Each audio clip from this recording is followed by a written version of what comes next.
கிருஷ்ணகிரி மாவட்டத்திற்கான அரசு நலத்திட்ட உதவிகள் வழங்கும் விழா மற்றும் கிழக்கு மற்றும் மேற்கு மாவட்ட கழகங்களுக்குட்பட்ட சார்பு அணிகளின் நிர்வாகிகள் சந்திப்பிற்கு வருகை தரும் திராவிட போராளி எங்கள் இளம் தலைவர் கழக இளைஞரணி செயலாளர் துணை முதலமைச்சர் மாண்புமிகு உதயநிதி ஸ்டாலின் அவர்களை வருக வருக என்று வரவேற்று மகிழும் தேவ் மதியழகன் பர்கூர் சட்டமன்ற உறுப்பினர் மாவட்ட செயலாளர் கிருஷ்ணகிரி கிழக்கு மாவட்ட திமுக.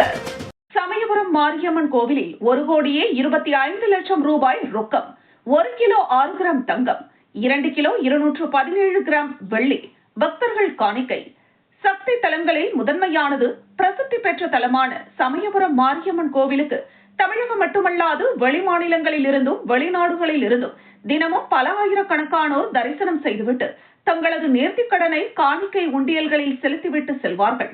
அப்படி கடந்த 14 நாட்களில் பக்தர்களால் செலுத்தப்பட்ட காணிக்கை உண்டியல்களை கோவில் இணை ஆணையர் சூரியநாராயணன் தலைமையில் கோவில் ஊழியர்கள், வங்கி ஊழியர்கள், சமூக ஆர்வலர்கள் கோவில் மண்டபத்தில் எண்ணும் பணியில் ஈடுபட்டனர்.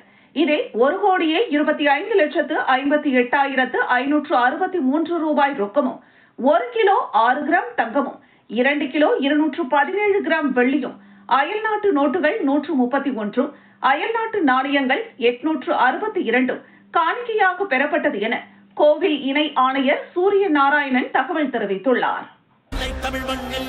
கிருஷ்ணகிரி மாவட்டத்திற்கான அரசு நலத்திட்ட உதவிகள் வழங்கும் விழா மற்றும் கிழக்கு மற்றும் மேற்கு மாவட்ட கழகங்களுக்குட்பட்ட சார்பு அணிகளின் நிர்வாகிகள் சந்திப்பிற்கு வருகை தரும் திராவிட போராளி எங்கள் இளம் தலைவர் கழக இளைஞரணி செயலாளர் துணை முதலமைச்சர் மாண்புமிகு உதயநிதி ஸ்டாலின் அவர்களை வருக வருக என்று வரவேற்று மகிழும் தேவ் மதியழகன் பர்கூர் சட்டமன்ற உறுப்பினர் மாவட்ட செயலாளர் கிருஷ்ணகிரி கிழக்கு மாவட்ட திமுக.